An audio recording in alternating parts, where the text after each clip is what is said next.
કદાચ કાણી નામમાં બેહી ગયા કદાચ પેલે પાર કરેલું હોય તો વસે આવે ને પાડે હા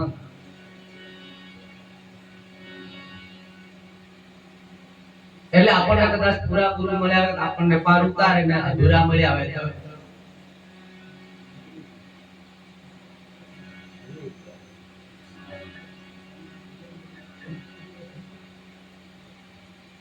જેસલ કરી લે વિચાર માથે જમડાનો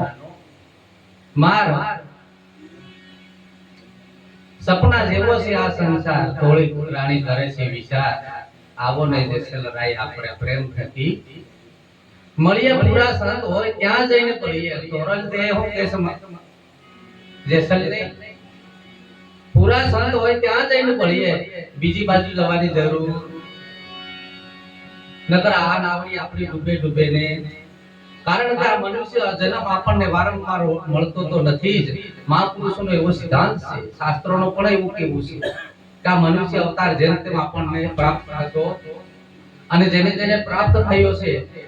એને કદર નથી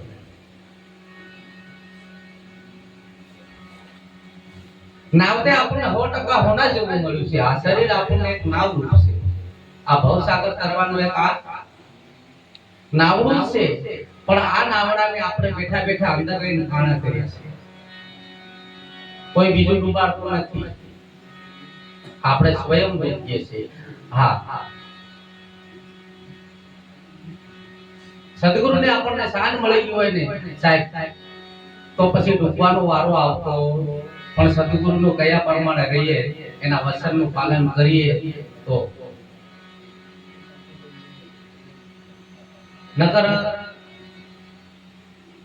ગુરુ કરી લઈએ કદાચ કાને પુકાર લે મંત્ર દીક્ષા પણ લઈ લે કદાચ ઉપદેશ પણ લઈ લે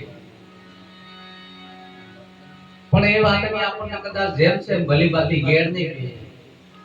ઉપદેશ જાણ્યો હોય પણ લાગ્યો નહીં હોય તો તકલીફ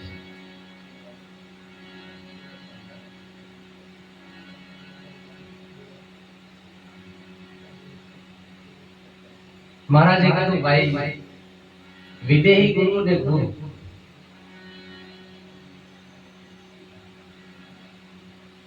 દરેક મહાપુરુષે દરેક એમના અનુભૂતિ પ્રમાણે અનુભવ પ્રમાણે જુદા જુદા મત રજૂ કર્યા સત કેવલ વાળા કે ભાઈ ગુરુ ઘણા બધા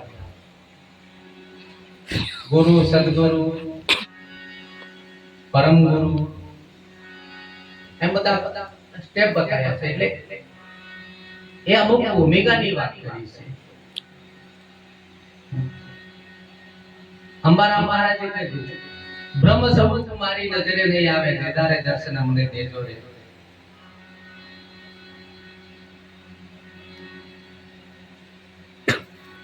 જે સબૂતને આપણે વાત કરીએ છીએ જે સબૂતને આપણે નિહાળવાની કોશિશ કરીએ છીએ એ ઉદ્દેશ થકી આપણે સ્વયં અનુભૂતિ થાય પણ કોઈ કહી શકાતી કોઈ કહે હરી કેસો હોય જેને જાનો મેં છુપાયું કારણ કે જેને જેને મોઢામાં ગાંગડી ગળગી મૂકી હોય ને એને જ ગળી ગઈ અને પછી કદાચ મારા મોઢા મૂકો ને તમને પૂછું કેવું ગળ્યું છે તો તમે એનું વર્ણન નહીં કરી શકો હા ગળ્યું છે એવું કહો પણ એનું વર્ણન કરાય એમ પોતાની સમજણનું વર્ણન થતું નથી પણ એ વ્યવહારમાં આવે ત્યારે ખબર પડે કે આની દશા કઈ છે જીવ દશા છે શિવ દશા છે આત્મ દશા છે કે કઈ દશા છે એની એ વ્યવહાર કઈ છે જ્ઞાની પુરુષોના વ્યવહાર જુદા હોય છે જગતના વ્યવહાર પણ એ જુદી જુદી રીતે હોય અને સંતના વ્યવહાર પણ જુદા હોય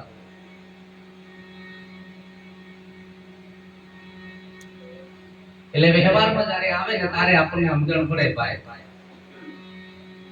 કે આ કઈ દિશા કઈ દશા ઉપર ઉભો છે જીવ દશા ઉપર છે કે આત્મ દશા ઉપર ઉભો છે એને જ્ઞાન થયું છે પણ કઈ સ્ટેપનું થયું છે આ જગત આપણને તોલે બતાવે છે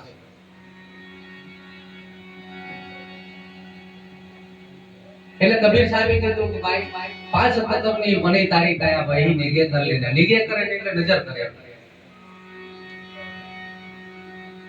આ પાંચ તત્વના પિંજરાની અંદર તું એક નજર કર અને એની અંદર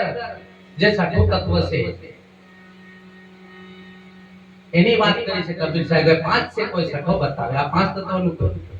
શરીર આપણને આપ્યું છે, એમાં જે અવતારો કરી રહ્યો છે, જે રમણ કરી રહ્યો છે, જેના થકી આ ચાલી રહ્યું છે, હાલી રહ્યું છે, બેહી રહ્યું છે, આ વાતો કરી રહ્યું છે. પાંચ से कोई छठो बतावे वाको गुरु कर लेना. ते पांच थी छठो से कोण આપણે કહીએ કદાચ આપણે હા જીવ કહીએ, કદાચ કોઈ આત્મા કહીએ, આપણે સમજણ પ્રમાણે નક્કી તો નહીં. આ નક્કી થયું હોય તો સદગુરુ મળ્યા હોય એ નક્કી કરાવે, નકર એમનું થાય